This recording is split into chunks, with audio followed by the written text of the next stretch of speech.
ሰላም ሙቪ ላቨርስ እንዴት ናችሁ?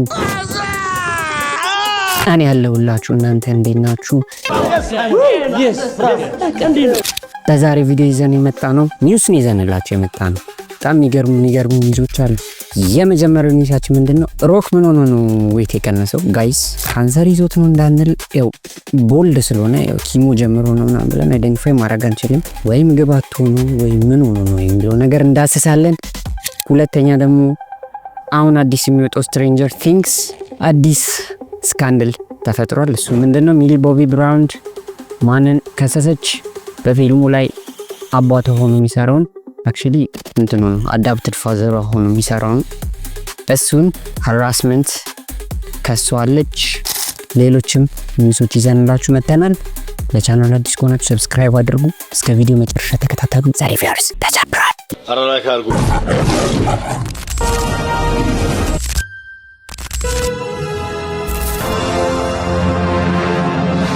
የመጀመሪያው ወደ ማን ነው የምንመጣው?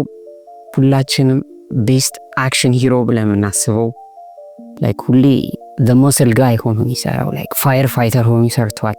ሳን አንድሪያስ ሙቪ ላይ እነ ጂአይ ጆ ምናምን ላይ ደግሞ ላይክ ሚሊተሪ ፐርሰናል ሆኗል። ፋስት ኤንድ ፊውሪየስ ላይ ፖሊስ ሆኗል። ኢቭን ሀር ጋር የሰራቸው ሙቪዎች እነ ጁማንጂ ላይ እና ሌሎቹም ላይ ላይክ the big dude ሁሌ ሰውን ሬስኪው የሚያደርገው ዱድ ሆኖ ሰርቷል። ሮክ the rock በሬስሊንግ እንትን ታውቁታላችሁ።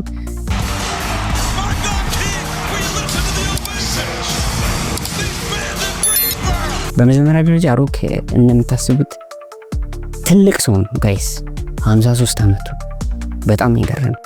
53 አመቱ ነው። ኢን አዲሽን ቱ ዛት ሂውጅ ሆነ ሰው ይሄ ነው። ኦብቪየስሊ 100 አርክ ሜትር ከ93 ነው ቁመቱ። ከእንደገና ደግሞ ካየር የመጀመሪያ ኪሎ የነበረው 140 ነበር። 140 ነበር አይመስልም አይደል? ግን 140 ኪሎ ነበረ። በአንዴ ነው ወደ 30 ኪሎ የቀነሰው። ስቲል አሁንም እየቀነሰ ይገኛል። ሶ ምንድነው የተፈጠረው በምንልበት ጊዜ ዋነኛ ነገር ብሎ እንግዲህ እሱ ያስቀመጠው ምንድነው? ለሙቪ ሮል ነው።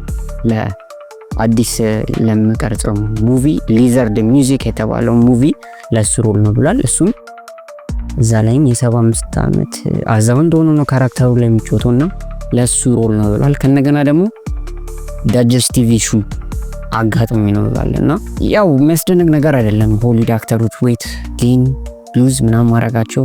በዚህ ያው በጣም የሚደነቀው ክሪስቲያን ቤል ነው። ዘ ሜካኒክ ላይ አይታችሁት ከሆነ የዛን ጊዜ እኔ አላቅም የነኛ አይመስለኝም ላይክ ሊሞት የደረሰ ሰው ነው የሚመስለው። ላይክ ሪብ ኬጁን ሪብሱን ቦኖች ታዩት ነበር ነው።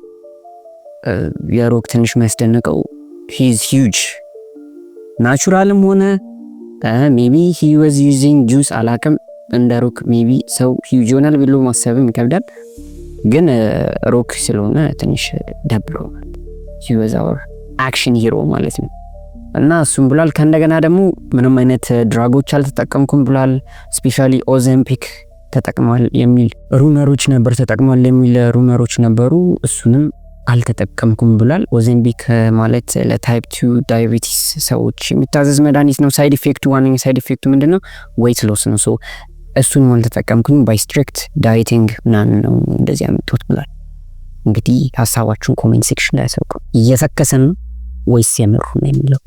ወደሚቀጥለው ኒውስ ስንሄድ ደግሞ ሁላችንም የምንወደው ሙቪ ስትሬንጀር ቲንግስ 5ኛ ሲዝኑን በኖቬምበር 26 ላይ 4 ኤፒሶዶች ይለቅልናል። ከዛ ቀጥሎ ደግሞ በክሪስማስ ላይ 3 ኤፒሶዶች ይለቅልናል።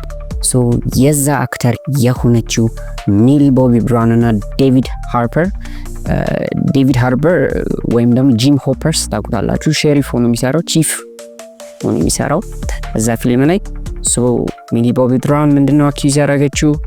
ኦፍ ሃራስመንት ነው አኪዩዝ ያደረገችው ማለት ነው። ሶ አሜሪካዊ አክተር 50 አመቱ የሆነው ጂም ሃርፐር የአመት ለሱ አልበንለት ማለት ይቻላል። ምክንያቱም ከሚስቱ ጋር ከባድ የሆነ ቺቲንግ ስካንዳል ነበረው ይባላል። እና ደግሞ በዚህ አመት ነው ራሱ ሚስቱን የፈታ ይባላል። እና ከነገና የሚገርማችሁ ነገር ሚስቱ ዘፋኝ ነበረችና ስለዚህ ቺቲንግ ስካንዳሉ የሚያወራ ዘፈን አልበማ እንትን ብላለች አውጥታለች ማለት ነው። ሶ እዛ ላይም ጠቅሷለች እንዴት ቺቲንግ ስካንዳሉን ምናምን ነገር እንትን ብላለች። እና ስትሬንጀር ቲንግስ ላይ በጣም የምንወደው አክተር ነው ጂም። ግን ሚሊ ቦቢ ብራውን ምንድን ያለችው በጣም ቡሊ ያደርገኛል ምናምን ያለችው በት እዚህ ጋር የተባለው ነገር ምንድነው ዴይሊ ሜል እንዳወጣው መረጃ መሰረት ምንም አይነት የሴክሹዋል ሃራስመንት አይደለም ጀስት ቡሊንግ ምናምን ነገር የምትለው እዚህ ጋር የኔን ሀሳብ ስገልጽ ምንድነው ኪሌጅ የምትለው በጣም ምንድነው ቡሊ ተደረግሽ እና ሱዋት አንቺን ቡሊ ማድረግ ኢን ሪተርን አይደል ሶ ከንትን ውጪ ላይክ ከዚህ በፊት እንዳየነው ምንድነው ፋዘር ዶተር ሪሌሽንሺፕ ነው ያለን ምናምን የሚል ሾው ምናምን ያሳዩን ነበረ but the actual thing ምንድነው ቡሊ ያደርገኛል አለች ሲዝን 5 ላይ ማለት ነው ሶ ይሄ እንደዚህ ነገሮች አብዛኛው ጊዜ ፊልም ሊወጣ ሲል ምናምን ነገር ጥሩ አይደለም የፐርስፔክቲቭ ቪውወርስ ፐርስፔክቲቭን በጣም ሂት ያደርገዋል ሶ ከነገና ሌላኛው ነገር ደግሞ ምንድነው በዴቪድ ሃርፐር ወይም ጂም አብሰንት ነበረ ምኖች ላይ የስትሬንጀር ቲንግስ ፕሪሚየሮች ለንደን ውስጥ የነበሩትን እነሱን ሌሎቹ ካስት ፕሬዘንት ሆነ ላይክ ሙቪያቸውን ፕሮሞት ሲያደርጉ እሱም አብሰንት ነበር ሰው ምንድነው ምናምን ያለና ነገር አስባለ ግን ሌላ ሙቪም ቀረጻ ስለነበረው ሜቢ ከሱ ጋር የተገናኘ ነው ምናምን ነገር ይላሉ ጂም ሆፐርስ ኤንድ ሚሊ ቦቢ ብራውን ወይም 11 ኢሹዋቸው ሲሆን ከእንደገና ደግሞ በተጨማሪ ደግሞ በሌላኛው መልኩ ደግሞ ኖዋ ታውቁታላችሁ ዊል ባየርስ ሆኖ የሚጫወተው እሱ ደግሞ ሌላ ኢሹ አንጥቶባቸዋል ኔትፍሊክስ ላይ እሱም ደግሞ ምንድነው ኖዋ ጁዊሽ ነው ሶ ምንድን ያለው ዛይኒዝም ማለት ላይክ የእስራኤሎች ላይክ ወርድ ነገር ነው ኢስ ሴክሲ ኤንድ ፕሮ እስራኤል ኮሜንቶች በዚህ እንትኖቹ በጣም ባክላሽ አጋጥሞታል ምንድን ያለው you either stand with Israel or you stand with terrorism so Hamas is a terrorist ምናምን ነገር ብሏል ላይክ እንደምታውቁት ደግሞ እስራኤል ጄኖሳይድ አድርጋለች ፓለስታይኖች ላይ ይባላል እና ደግሞ ሶ ሙቪውንም ቦይኮት እናድርግ ይያሉ ይሄ እንደዚህ ነገር ለሙቪ ጥሩ አይደለም ምክንያቱም ኦዲየንሱን ያላማካለ ነገር ከኦዲየንሱ ጋር ትንሽ ችግር ካለ ምክንያቱም እነዚህ አንቲ ሴሜቲክ ወይም አንቲ እስራኤል የሆኑ ቪውወሮቻቸው ራሱ ለኔትፍሊክስ ስቲል ቪውወርስ ናቸው አይደል ኢትስ ጀስት ቢዝነስ ለነሱ ሶ እንደዚህም ነገር ከባድ የፊልሙ እንትን ላይ ኢፌክት አለው እንደዚህ ስንል ላይ ኔትፍሊክስ ከዚህ በፊትም ተዘካላችሁ ኢሊዮን ማስክ ኤልጂቢቲኪ ምናምን ትራንስ ምናምን ነገር ሾዋቸው ላይ ኢንክሉድ አድርገዋል ብለው ሁላችንም አንሰብስክራይብ እናደርጋቸው ብለው በጣም ብዙ ሰዎች አንፎሎ አድርጓቸዋል ከነገና ደግሞ ይሄን ደግሞ ተጨማሪ ፕሬሸር ነው የሆነባቸው ሶ እንደምታውቁት ደግሞ ስትሬንጀር ቲንግስ one of the biggest ገንዘብ ያስገኘ የኔትፍሊክስ ፊልም ነው ሶ ይሄኛውንም በመፍራት ይመስላል ወዲያው ኖዋ አፖሎጂ ነገር እንትን ብሏል እና የስትሬንጀር ቲንግስ እና ደግሞ የሮክ አዲስ ዜናዎች እነዚህን ይመስሉ ነበር ፊልም መቻችሁ ከሆነ ሰብስክራይብ ማድረግ እንዳትረሱ ቪዲዮ ላይክ አድርጉት ቻው